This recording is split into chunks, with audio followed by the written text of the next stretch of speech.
sir. Thank you so much for taking time out for us. So, what we'll do is that we're going to jump into the book right away. Uh, so, first question for you is that, could you briefly introduce your book to our members and what was the motivation behind writing on this Right. topic? First of all, let me thank you and the CFA Society for organizing this event. I expected a much larger audience, which actually motivates me a great deal. But because this is a very informed audience, so I like to have an interactive session. So feel free to ask any questions or make any comments, and I'll be happy to participate in this discussion. Pakistan and India got freedom from the Britishers 75 years ago.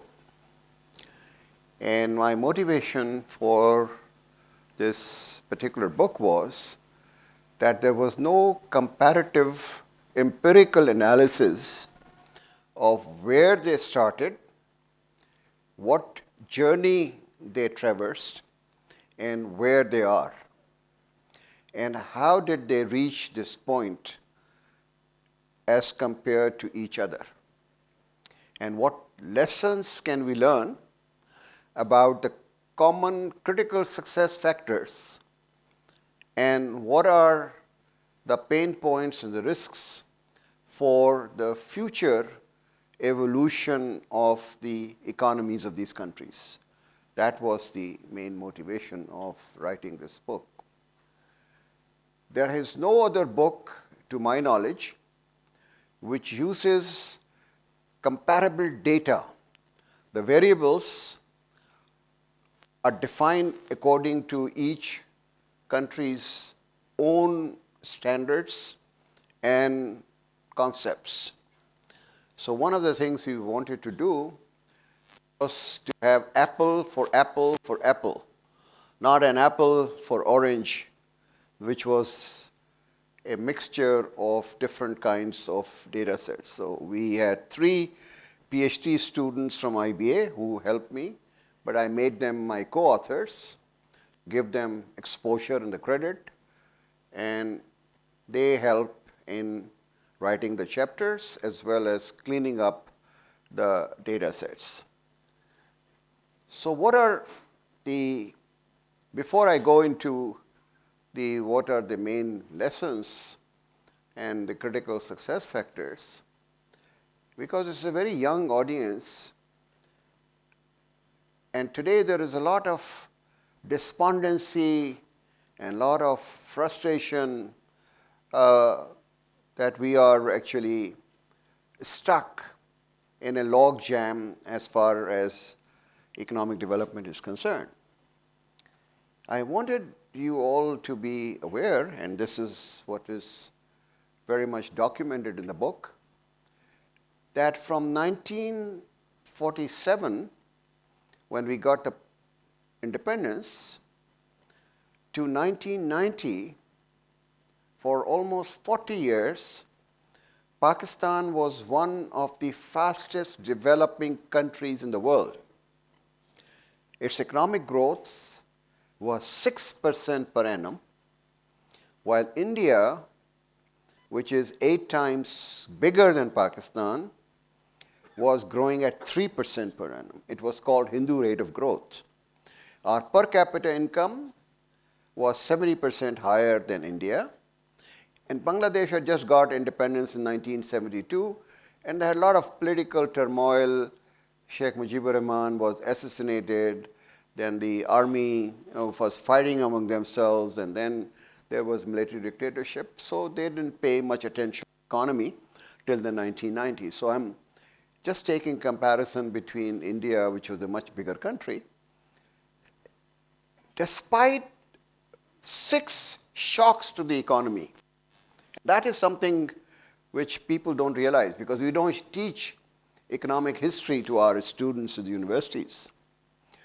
The first shock was that when Pakistan was created, we did not get a dime from our share in the Reserve Bank of India foreign exchange reserves, not a dime.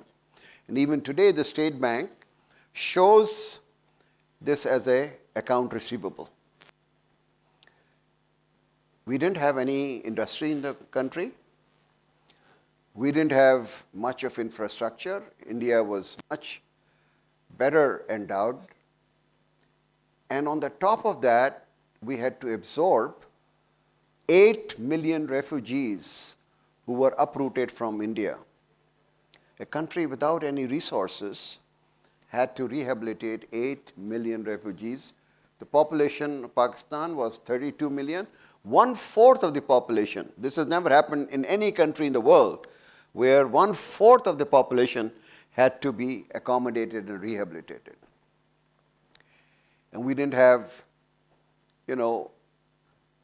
at that time, even enough wheat to feed our population. We used to grow only 3 million tons, and we were dependent on PL 480 imports of wheat from the United States of America. The second shock we got was the 1965 war with India, a much bigger neighbor. And despite the fact that we developed our defense, we were not able to concede even 1 single inch of Pakistan's territory. We were able to defend our territory. And Pakistan didn't lose any single inch of its territory to a much larger neighbor. That was the second shock. And the third shock was the separation of East Pakistan. We had a war with India, very explicit. It started with a Mukti Bahini, but the Mukti Bahini was trained and was supported by the Indians, and we lost half of the country. And the fourth shock was Mr. Zulfikar Ali Bhutto, who came and nationalized our educational institutions, our banks, insurance companies, our industries, and that is something which the private sector had developed with their blood and sweat and tears, and that was demolished and transferred to bureaucrats overnight.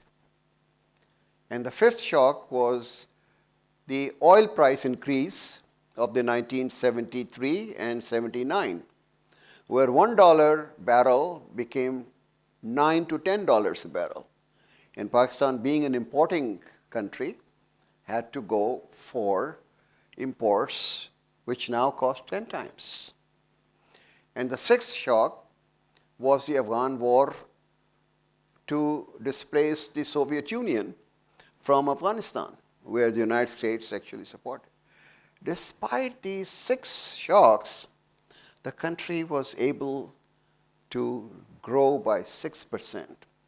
In 1969, Pakistan's manufactured exports were higher than those of Indonesia, Malaysia, Philippines, and Thailand.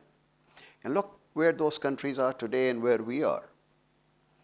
So I just wanted to tell these younger people that we were not as bad as we are today. It was the selfless, dedicated, committed efforts of the people who were bureaucrats, military personnel, professionals, private sector. All of us worked together in concert in order to take the country to the heights. It was a team effort. It was not a blame game.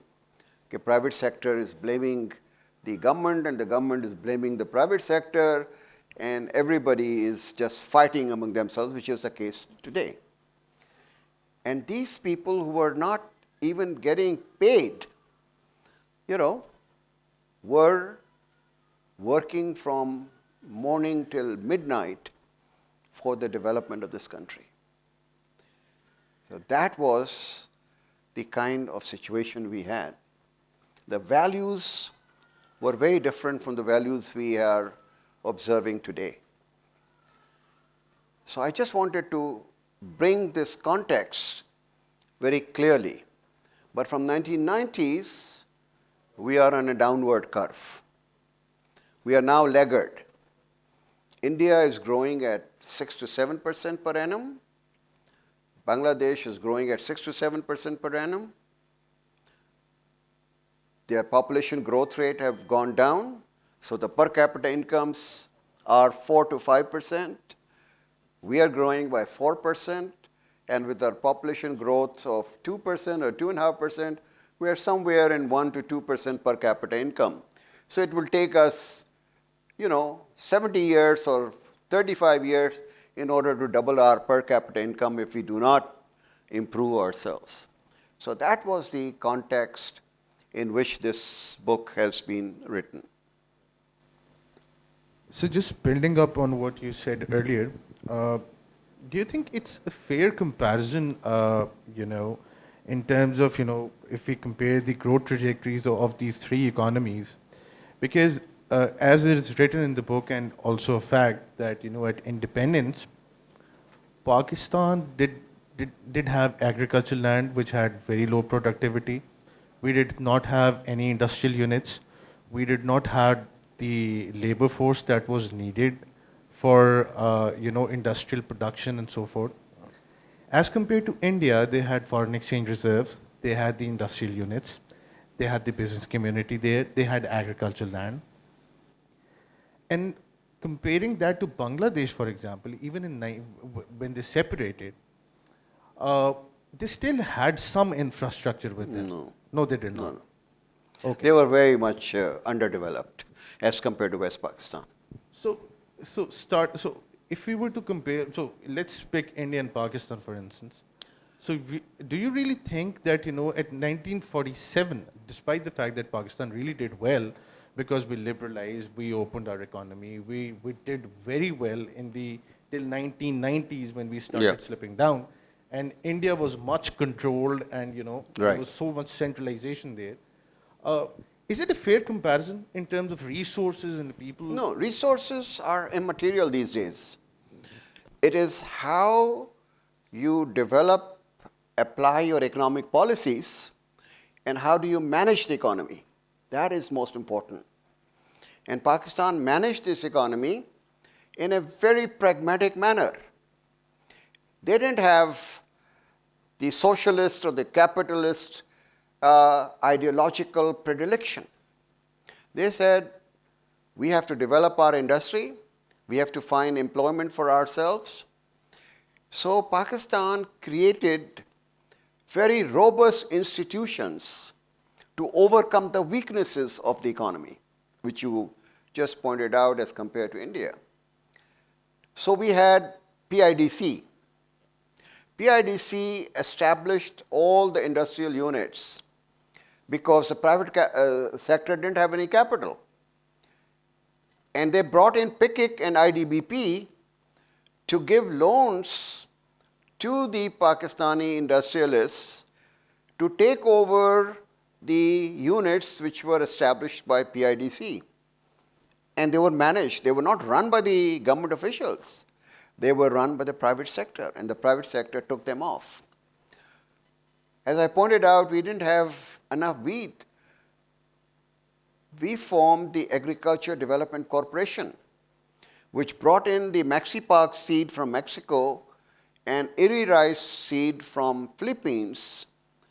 And today, with the grace of God, with 250 million population, we have 30 million tons of wheat being produced. We're the third largest exporter of rice in the world. It was because of the Agriculture Development Corporation, which also introduced chemical fertilizers. And today, every farmer, whether small or the big, is using chemical fertilizer, which didn't exist. Then we had WAPDA. And WAPDA took over all the Indus Basin works because we lost three rivers, Beas, Satluj, and Ravi, to India. And we had the Indus Water Treaty, under which we had to create link canals, barrages, and we constructed Tarbela Dam and Mangla Dam, with which are irrigation during the Rabi season really increased manifold.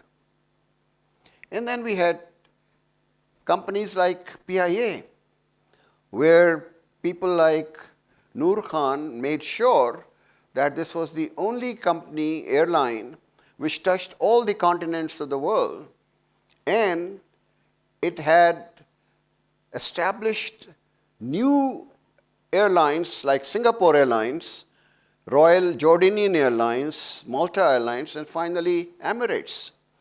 So this was the condition of our institutions. And look at where these institutions are today. PIDC House, an ugly, building today. Have you heard what did they do? They can't even maintain and can't repair that building. ADC has disappeared. WAPDA did not do any new project till the 2018, when the government decided to do 10 more, dams like Dasu, Daimar Basha, Mohmand, and they are doing it right now, but the dams will be ready by 2030. From 1973 to 2018, we didn't have one single dam. And you know what PIA is? PIA is accumulated losses of 750 billion rupees. So you can see why we are down in 1990 onwards and why we were up. So that explains the story, which... So that was actually my next question also, that how do you actually differentiate the public policy between these three countries pre and post 1991? Right. See, as I told you, India was much poorer and was more closed economy, and it was highly centralized planning. They used to say the state should control the commanding heights of the economy. And Mr. Nehru himself was a Fabian socialist. And he was very much impressed by the Soviet model of central planning. So what happens? When you don't allow your private sector, which knows how to run the business, and you shackle them with permits and licenses and clearances and no objection certificate, the economy would not take off. So India was faced with a big balance of payment crisis in 1991. Manmohan Singh was the finance minister, and he had very able civil servants who were helping them. And they decided that the old paradigm of economic policies, which was summarized in one word, license Raj, has to be dismantled. And the moment they opened up the economy to the rest of the world, they attracted the foreign direct investment, they unshackled the private sector, they withdrew the controls at the hands of the bureaucrats, the Indian economy started taking off. But new investment was still not coming in because the investors were waiting for the opposition government to come and take power and see whether these policies would be continued by a different political party or not. So Mr. Vajpayee, when he came in, he not only continued, but he started privatization, which the Congress party had not done. So the rest of the world, as well as the Indian investors, decided the ball game has changed. So we can invest now, we can bring in new technology, we can have exports to the rest of the world, we can have technology transfer, and this whole paradigm shift, liberalization of trade, attracting foreign direct investment, technology transfer, unshackling the private sector, taking the bureaucratic controls away, those policies made India take off. Bangladesh by 1990s had a reversal of the military government because the military governments were not doing anything for the economy. And then the two battling Begums, Khalda Zia and Hasina Wajid, they came alternate to power. But they continued Despite their rivalry, they continued the same economic policies. So the Bangladeshi investor said, ये आती रहेंगी जाती रहेंगी हमें कोई फ़र्क नहीं पड़ता, ये जो पॉलिसीज़ हैं ये हम 5 साल में जो इन्वेस्टमेंट आज करेंगे ये 5 साल के बाद वी नो कि हमें रिटर्न्स क्या मिलेंगे. And therefore the investment went up.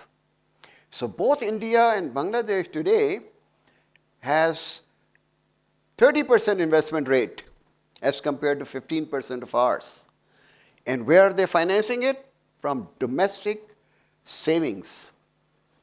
Their foreign borrowing and their foreign savings are much lower. और हम क्या कर रहे हैं? सारा बोरो कर कर के हम जो है हमारी डोमेस्टिक सेविंग्स जो है वो 7-8% है, उनकी 29% 28% है, उनका इन्वेस्टमेंट जो है वो 30% है, हमारा इन्वेस्टमेंट 5% है कि हम बोरो करते हैं और अल्लाह का करम है कि वो रेमिटेंसेस हमारे पास आ जाती हैं कि उसको हमें ईज़ हो जाता है. And we had 23 IMF missions to this country. They had 1 or 2 missions and then they took off. So external borrowing or not saving for the country, it includes both you and me, it's not only the government, that we are so fond of consumption that we don't save. And if we don't save, we can't have an investment. So policies, investment, and savings, that is how the countries took off. Sir, do you really think that growth itself, first of all, I would like to understand how you define growth. And the second thing, just adding on to it, is growth really good for the overall population or the overall, because what I feel, and after reading your book also, you talk about income inequality, despite the fact that India has really grown, but there's still a lot of income inequality there. Then you talk about inclusive growth. So if you could actually define for us what growth is, what inclusive growth is, and how does it impact the general population? Right. I think a very good question because growth per se is meaningless. It is improving living standards and the social conditions of the majority of the population. That's why I called it sustained, sustainable, and inclusive growth. Right? So I worked, my first job in the World Bank was working as an economist for Liberia. Liberia was growing at 6 and 7%. Who were the beneficiaries? The Bong Mining Company of Germany, the Firestone of the United States, the iron ore companies of Europe, because they were all making huge profits. The rest of Liberia didn't have electricity, didn't have road, didn't have water, drinking water supply for themselves, didn't have the jobs for their people. Their agriculture was primitive. That kind of growth is of no use for me. I want growth which affects majority of the population, that they get education for their children, health care for their families, drinking water supply, electricity, jobs, and a very conducive atmosphere in which they can carry out business for themselves. Because 80% of the GDP is generated by private sector firms, and individuals, not by the government. So they should have a conducive environment. An inclusive growth is where your females are empowered and their participation rate is high and their educational attainments are not less than what their male attainments are. They are equal partners in development. That is what investment in human capital, investment in female empowerment, and investment in financial inclusion. These 3 factors actually promote the inclusive growth. Bangladesh is a very good example. Bangladesh, the female labor force participation rate is 38%. All their exports, I just visited, because I launched my book in Dhaka, I visited one of their factories. Everywhere you go in the factory, you find the females working there. Very few males were there. And their productivity is quite high. They're competing with the rest of the world. They are now the second largest garment exporter in the world. And this was because the productivity of the females. And they were all educated. But you must realize that it is not only that they are educated, they provide good food and nutrition to their children. They take care of their health, cleanliness in their homes. They provide education to their children. So the collateral benefits of female labor force working in the economy are manifold as compared to your and my participation. हम तो check लाके तनख्वाह का दे देते हैं, but we are not looking at what the other parts of the family are actually doing. And that's what the Bangladesh social indicators are among the best. And that is an example of the social empowerment. So there's this interesting term which is called political economy. Yeah. As you just mentioned that, a policy that was formulated post-1990s in India, it got followed. There was no change, there was continuity, regardless of whichever government came into power. You talked about Manmohan Singh, you talked about Mr. Vajpayee, and the same similar... Mr. Modi. And the same goes for Bangladesh. What actually happened with Pakistan? What's political economy, first of all, and then what happened with Pakistan? I can sum it up your question in one sentence.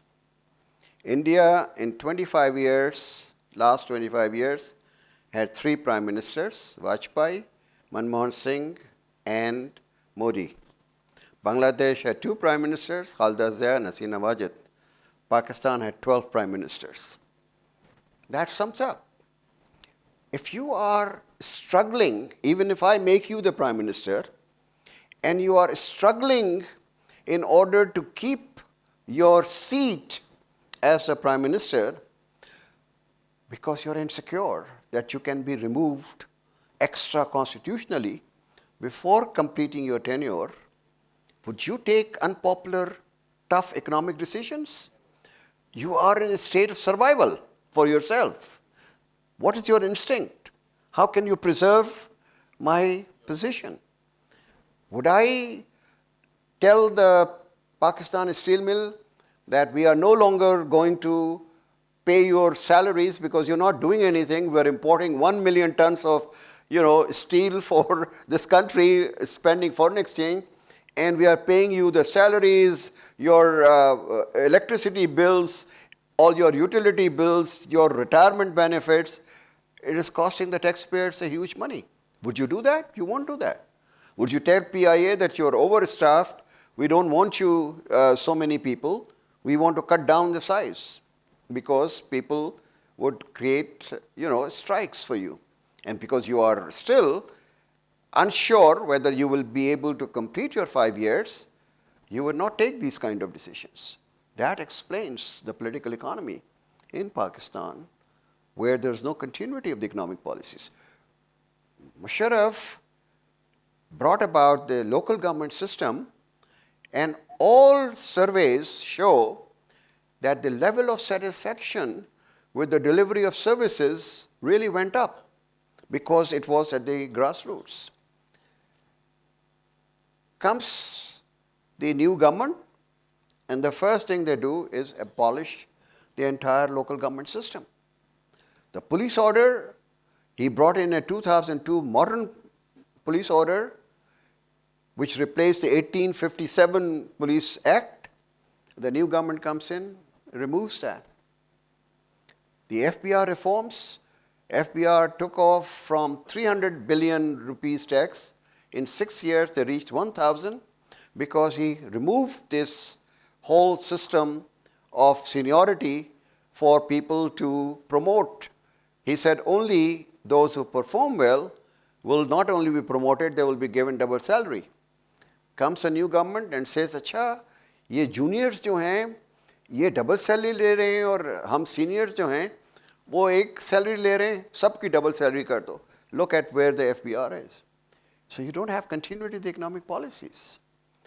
And where you have continuity of economic policies, you have done wonders. Benazir Income Support Program was established by PPP, continued by PMLN, continued by Imran Khan, and he actually strengthened it much, and then continued by PDM, and you have a very good record. The world actually recognizes this program as one of the best programs. So where you can have the continuity of economic policies, you have much better results. So, all three economies have actually gone to the IMF, Pakistan being the regular customer actually. How do you see it, How has IMF actually affected the growth trajectories of all these three economies? No, they went only Especially for once. Pakistan. Oh, India went once. And they, decided that they're not going to IMF again. They have to create conditions within the country where they are dependent on their own resources, right? They don't need the resources. Bangladesh went twice or thrice, but they also decided that we don't have to go there.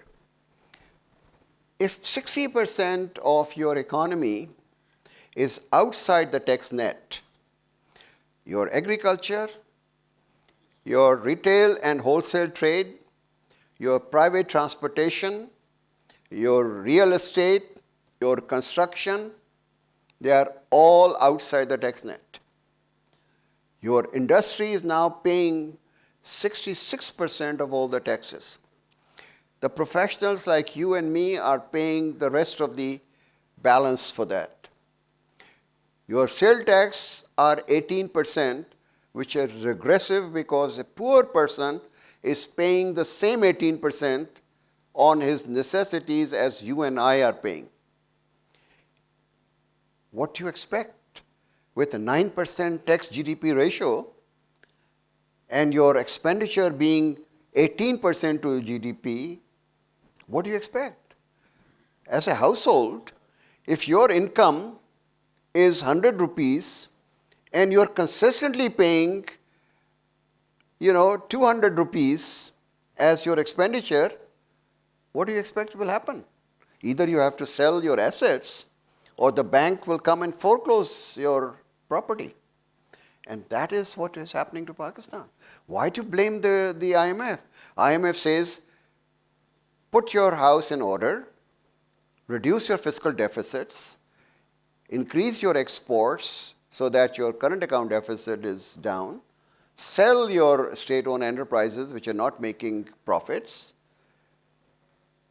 rationalize your energy costs because energy costs are just hurting the industry rather than anybody else. Are these wrong measures from your point of view or my point of view? No. But we don't follow them. And we blame the IMF. We haven't done that. Only 3 programs we have completed out of 23. We take the loans and then we forget about it. We don't put our house in order. So just building on that, why can't we as a nation take the corrective action? Why does somebody from the outside have to come and tell us and then we follow? Why is that mindset here? I just told you, if you are insecure and you don't know whether you will remain in the seat, you will not take those corrective actions because those corrective actions are painful. But let me tell you an alternate scenario. The alternate scenario is that you allow the elected government on a fair and transparent process to remain in office for 5 years without any interruption from any extra constitutional measures. For the first 2 years, the Prime Minister and the Cabinet will go to the public and say, we have this kind of dismal economic situation. We have to take corrective actions. You will feel the pain for that, but please bear it for 2 years. In the year 5, these corrective measures will start producing results. And then you can go to the electorate and say that, look, we inherited the economy in such a bad shape. Now, with the grace of God, our economy is growing up. We have employment opportunities rising. Our industrialization is taking place. Our taxes have gone up. We have reduced our expenditures. So, look at our performance, and on the basis of that, you vote us back in power. And if really they have done some things which is useful, the electorate will re-elect them. But if they have made a mess and they haven't done much, then they will be booted out. Look at the political incentive. If you're a politician and you want to get re-elected, what would you do? You will take those corrective actions and expect that when you are facing the electorate for the next elections, the economy would have taken off. And reforms do not coincide with the electoral cycle. They take much longer period. So if I make sure that the elected government remains in power for 10 years without interruption, Pakistan's shape will, I can guarantee you, will change completely. It will be like India and Bangladesh. So in totality, the thing is that continuity in policy That's is important. the most important thing. And Because- taking tough decisions. And taking tough decisions. That's important. Because if there is discontinuation, no business is No going business. to, because no business would know what Absolutely. they're going to make, what they're going to do. They don't know what next government is Right. going to want. Absolutely right. So we can take questions from the audience now. You can put your questions on Slido. I will have a look at them and then I'll ask you, sir.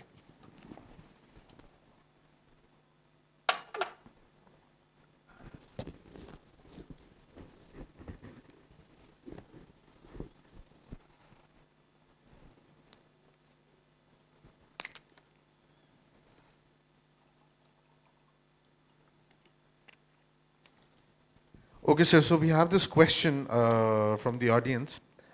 How do you compare Pakistan in India and Bangladesh in terms of labor productivity and entrepreneurial skills? I think both, all the three countries, in fact, have much lower productivity and labor.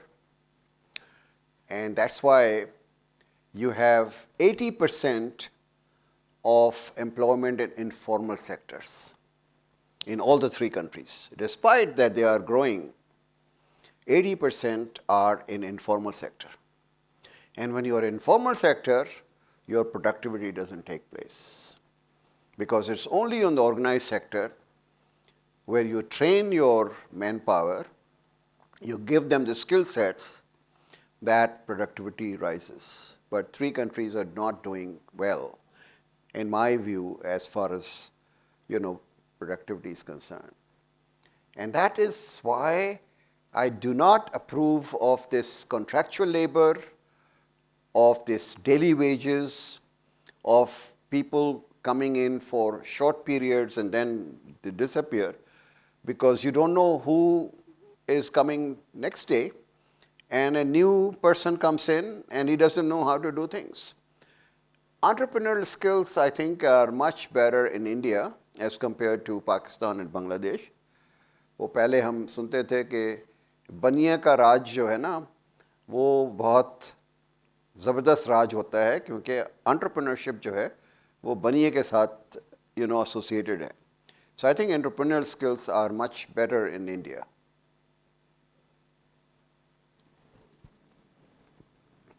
So we have a question from the audience. Undocumented economy is a major problem for Right. Pakistan.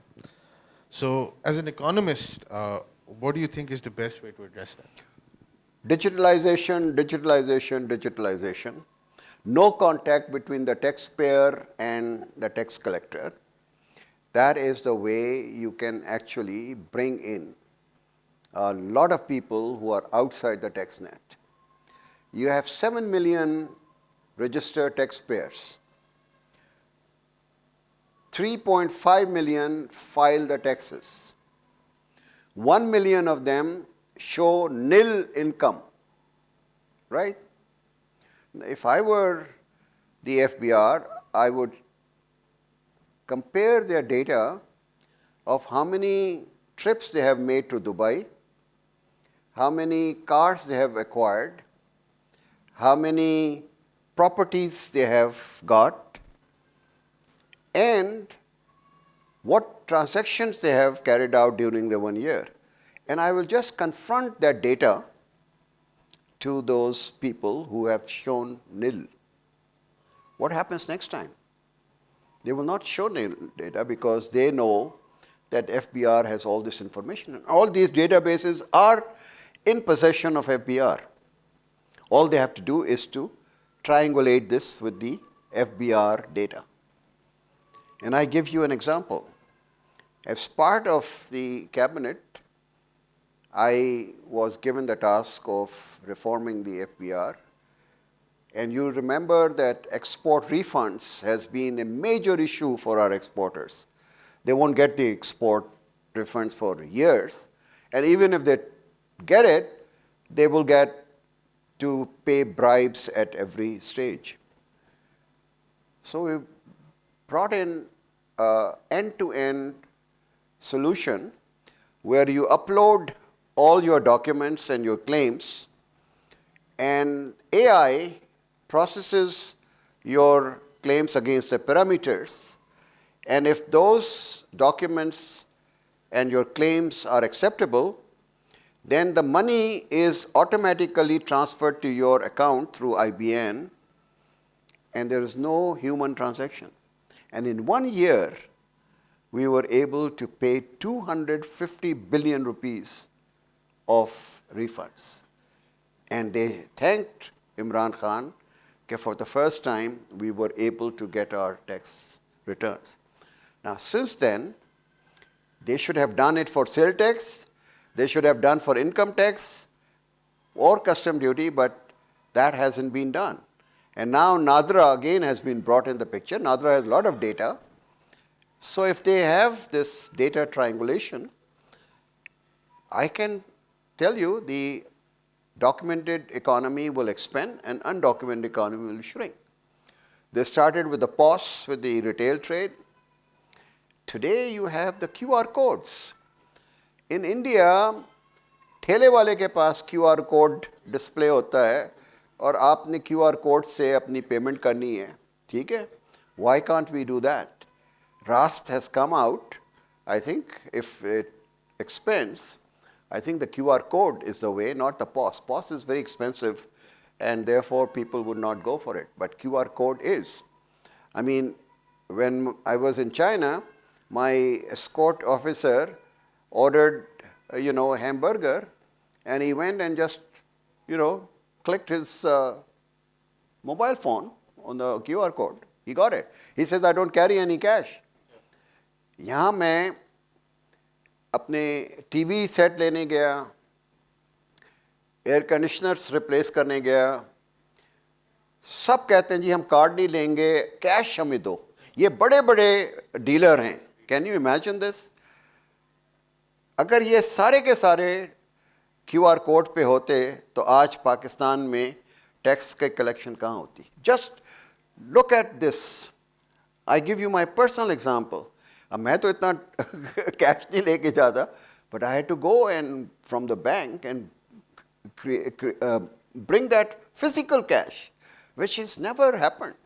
So the only solution is computerization, automation, and digitalization. That's the only way. We have this interesting question actually. The question is that did Pakistan economy decline after military rule ended in 1990 and improved during Musharraf's era, suggesting military rule is better for our economy? No, I don't think so. I was part of that regime. And we are very proud that Pakistan was doing extremely well, 6%, 7% growth, because we carried out a lot of reforms. It's not the money coming in from the United States for war on terror, which is a public, myth which is popular. But they don't have the legitimacy. And in order to create legitimacy, they do political engineering. So you have PMLN split into PMLN and PMLQ. You have the PPP split into the PPP and others who join them. You use the NAB in order to coerce people to join. They don't have legitimacy. And it's only the democratic government, which is voted to power by the people of the country, despite its all weaknesses, is the only solution for long-term, sustained and inclusive growth. I don't believe the military governments should ever take over Pakistan. So do you think amnesty schemes are a good policy Not at all. to bring investments in? Not at all. They are a disaster for the simple reason that you are telling the honest taxpayers that you are fool, that you are paying all the taxes. So what is the message? तुम भी जो है चोरी करो क्योंकि तुम्हें फिर amnesty मिल जाएगी. This is against my value system. My value system is that you have to be honest, you should have highest standards of integrity, you should disclose all your assets and do the transactions transparently.